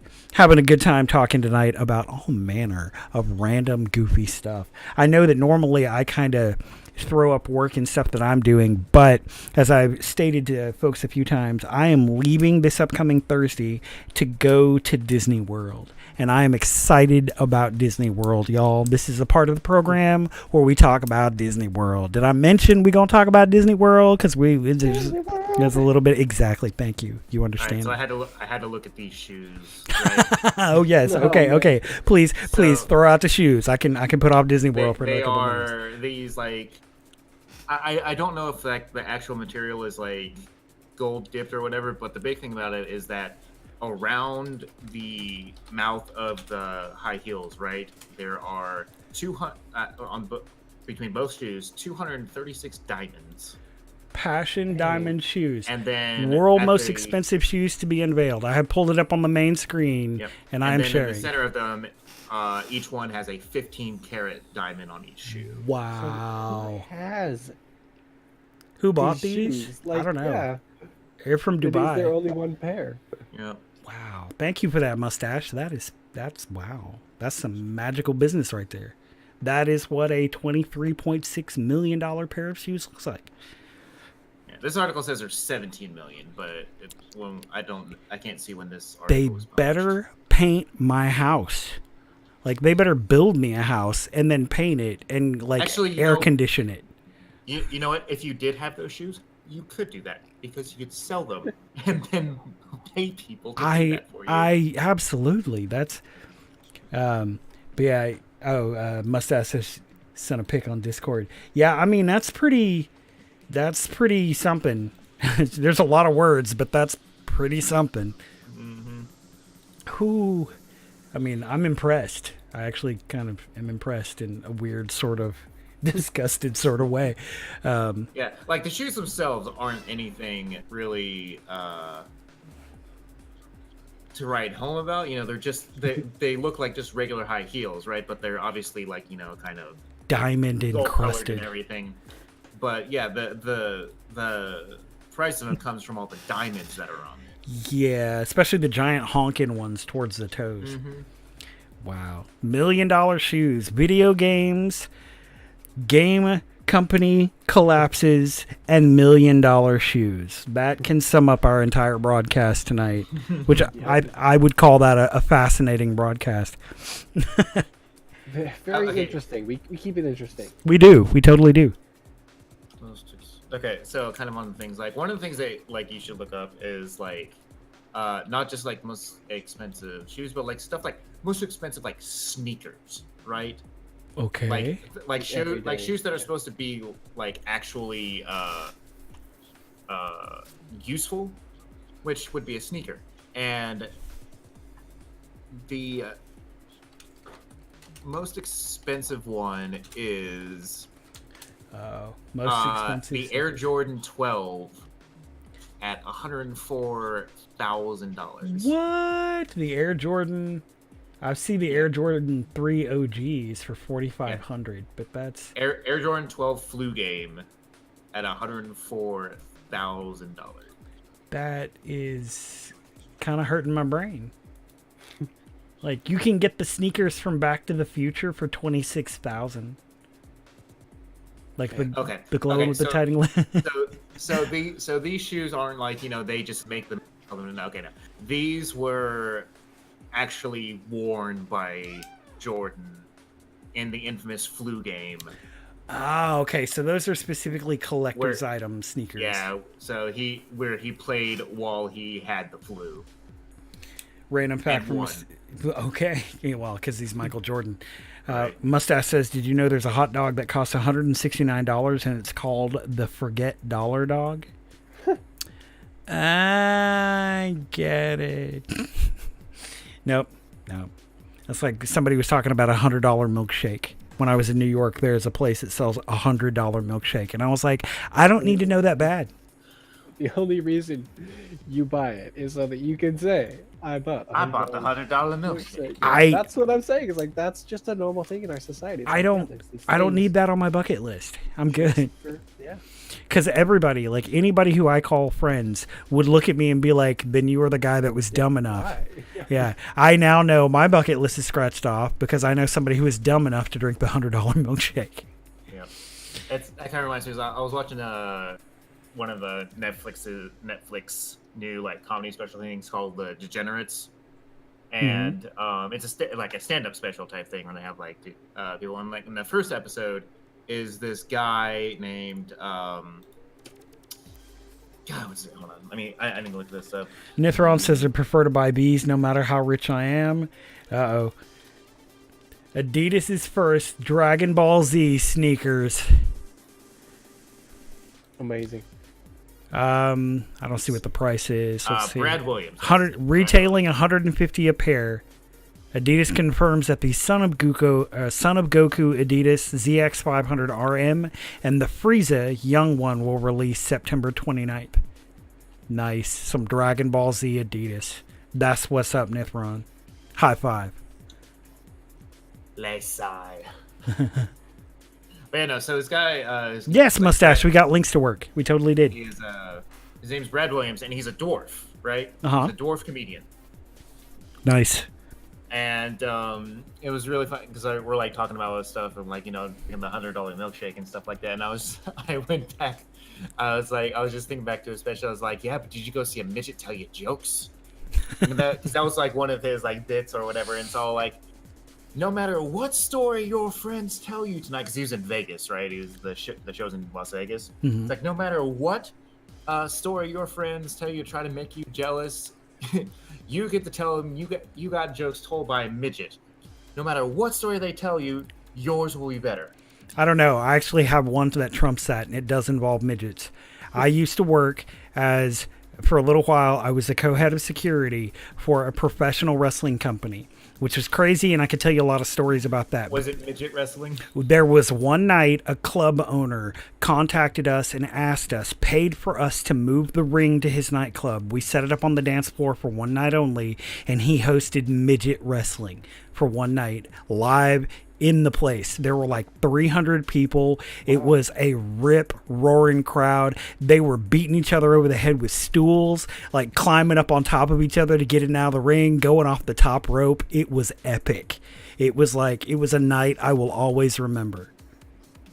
But see, it still involved midgets. It's still totally, that's the only reason it won, in fact, because it still involved multiple midgets with chairs and stools. Like, you have not lived life until you have stood 5 feet away from another midget who hits another midget with a chair. Like, that's an experience that sticks with you as a human being. Man, this has gone from like... We're learning things about each other. Games and like all the way to the opposite spectrum. It's like society as a whole. Midgets hitting each other with chairs. Yep. And midget violence. Midget on midget violence. Mustache throws out there, at one point a few years ago, Wendy's in Japan had a lobster and caviar burger for $16. I don't know. I'm not big on caviar, but I could bust out with a lobster steak. No shame. No shame. I've been working on this picture since like around 5:30, and I just realized I haven't saved once. Oh, shame on you. Like, seriously, I'm going to have a nun follow you with a board that thwacks you and just goes, shame, shame, shame. Speaking of which, winter is here, boys and girls. I am so excited about next season. I'm like, get here now. Now. Same. I mean, last year I watched all seasons same of that show. Same. Yep. Yep. That's how you can tell Game of Thrones fans. They just walk around behind you going, same, same. Winter is here. Same. I made that one of my little chat commands in my on my channel. It's like if somebody does something bad or like say it's like something that they did like stupid, or if I do something stupid or whatever, I have that exact like little commands for the little shame command. Mr. Mustache tosses out there. I would also like to share the fact that there exists a burger called the Douche Burger, and it costs $666. Wow. Of course it does. Because, you know, Mr. Mustache is always good for random facts. We really genuinely appreciate that. I gotta say. What would we do without you, Mr. Mustache? I know. It's always a bummer when she wanders off. I miss Ginergy and Organic Ferret, and like there's a lot of other folks. Of course, Nithron is a really nice new addition.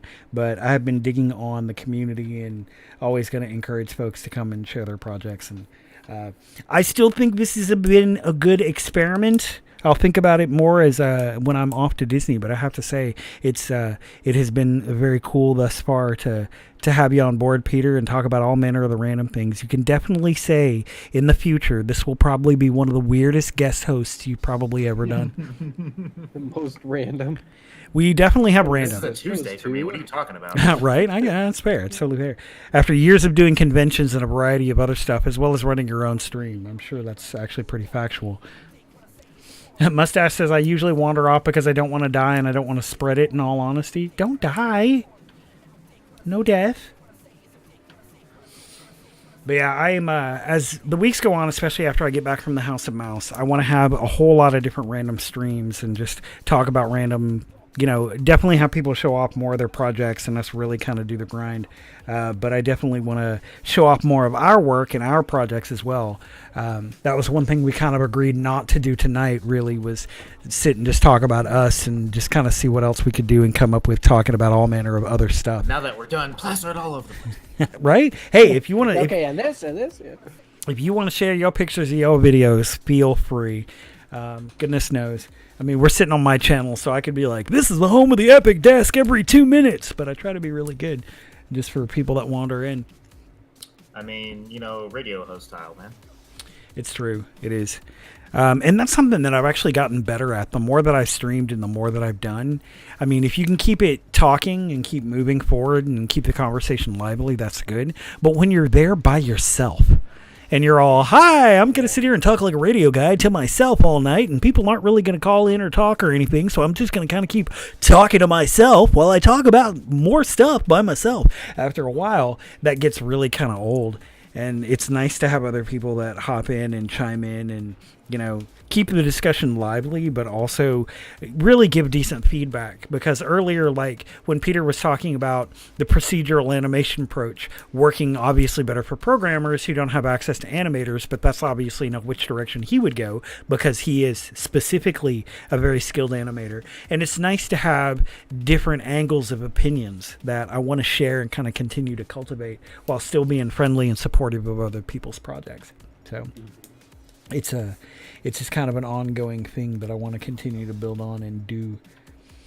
This is what, according to Mustache, this is what a $5,000 hamburger looks like.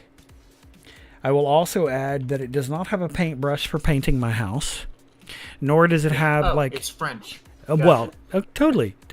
I mean, that could be some really nice little aperitif on the side of the plate. But yeah, that's not $5,000 worth of burger to me. I'm from Texas. No, that's not even like a quarter-pound burger. That takes like one bite and I'm done. And I'm like, next, please. I'll have 4 more, please. It's a meatball. Yeah. It's just a meatball. It's a meatball with a bun and some probably expensive-ass mushrooms or Very something. expensive. And I was going to say, and Peter and I are from Texas, and food in Texas is notoriously a lot. Like, they just hand you a giant plate. Yeah, even Whataburger, which is just a fast food chain. You go in there and the burgers are huge. And so everywhere we go, like, we're used to eating in Texas. But when you travel outside of Texas and you get a quote-unquote normal size portion, it throws you off, man. You feel like you have been robbed and you are outside of your home turf and they are not feeding you as they are supposed to be. Yeah, you're just kind of like, where's the rest of it? Where's the rest? Is this all I get for $8.99? What? Yeah. Granted, that's also because we can go out in our backyard and pluck a cow off the corner. And so, beef is really, really You're cheap. not wrong there. So. I'm not. Like, I worked for a convention for quite a few years, and it was the largest animation convention in the southern United States. It was a really big event. And they had a K-pop band come in, and, I was doing security, and I was helping out with liaising with them. And they showed up, walked in, and saw that our green room had all beef hot dogs. I kid you not, this group of tiny Japanese men, and they were all very small people, but very nice and very friendly. K-pop group. Well, J-pop group. Technically J-pop. Okay. But this tiny group of Japanese men proceeded over the course of the first night to eat over 150 real beef hot dogs. Oh my gosh. The next day, they came back asking for more hot dogs.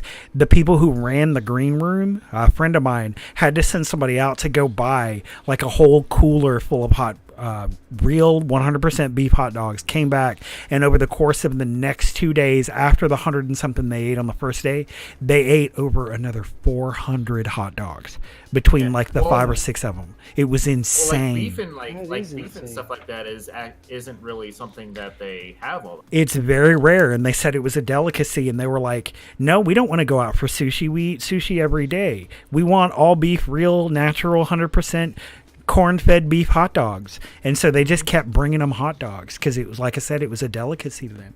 Because Texas. Yep.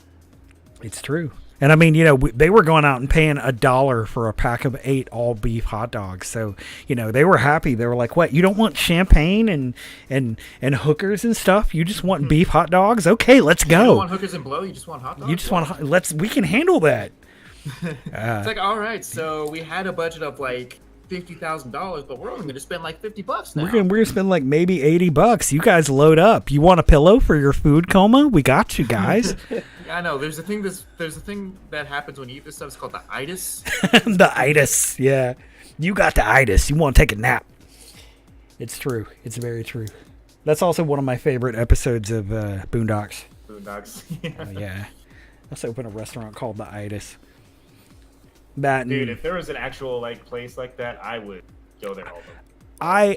I would probably too. At least a year ago, I would. I've lost a lot of weight this year. I've been totally good and all that stuff. So, sorry, go ahead. I was just gonna say I've been really good and trying not to eat as much. But fair being fair, I probably would too. Go face first into some of that. Speaking of that episode, the food looked like a heart attack, but I always wanted to try one. Yes. There was one of the casinos that we went to when we were in Vegas. The Plaza Hotel has a place called, it's the Pancake House International. It's not IHOP. It's like the Pancake House or Waffle House at Go-Go. It's got some kind of name, but it's right in the lobby of the Plaza Hotel. For $12, they gave you a meatloaf 2 people couldn't finish. They had a waffle. I'm not even making this up. They had a waffle that was larger than the dinner plate, and it was 4 inches thick for $12. An insane amount of food. Some friends of mine got a burger. I'm not kidding y'all. This thing was 9 inches tall, and it was easily 6-7 inches wide, and it was dripping, and it was the itis. It was the closest thing I've ever seen to that episode in real form. So hungry. It was beautiful. It was glorious. I'm gonna put in a pizza in the oven here. Yeah, seriously, I need. Well, I was going to say, I'll probably keep you guys on for another 8 minutes or so, because to be fair, I'm probably going to go ahead and wrap it up, and then we'll do our post-game and talk after we get off. But, because we've been on for a couple hours, and this really was a good kind of experiment. We didn't have a whole ton of people dropping in, but like I said, that'll come down to the grind. So I guess I will go ahead and kind of start doing my wrap up. For anybody who's just dropping in, it's only 10. It is not 10. It's midnight here. I don't know where you're actually at, Mustache. I know I'm only going for a couple hours. Yeah, West Coast. I know I was only going for a couple hours tonight because I'm getting ready for Disney. I may or may not be on Tuesday night. I may or Vegas. Oh, Mustache is in Vegas. Slazar says, stream summary, current games, expensive shoes, small person on small person violence, and Texas food sizes. That totally sums it up. I mean, that's, You're a not good wrong. description for this. That absolutely sums it up. Well, like I said, for anybody who's watching this now or later, please feel free to check out Slazar or check out Mamoru K. They have their own channels. While I am off at Disney over the next couple of weeks, I highly encourage you going and checking out their streams. I'm going to be out for a couple of weeks. I've got my stream schedule posted up on my main banner. I'm going to the House of Mouse, taking a little bit of a vacation before I get back and dive face first into the holidays. I really appreciate you guys hanging out tonight. Thank you so much, Peter, for coming by. And Curtis, it's awesome as always. I really look forward to doing this some more after I get back from vacation. So thank you guys. Yeah. Thank you so much for having me. It has been an absolute great time. Yeah, it's been a lot of fun. For anybody who checks us out later, like I said, here are our socials. Have human contact. Yay! Mustache says she follows Slazar, which is fantastic. But yeah, I totally appreciate everybody swinging by. We're going to go ahead and shut down for the night so I can get some food and get some packing. Thank you so much for coming in and checking out the home of the Epic Desk and the Night Owl Game Dev. Mustache, you have an awesome, awesome week. And everybody else who's come by, you have an awesome week and awesome next couple of weeks. And feel free to reach out and say hi. You guys have a great night. Thanks for checking us out, and we'll see you again real soon. Bye-bye. Bye-bye.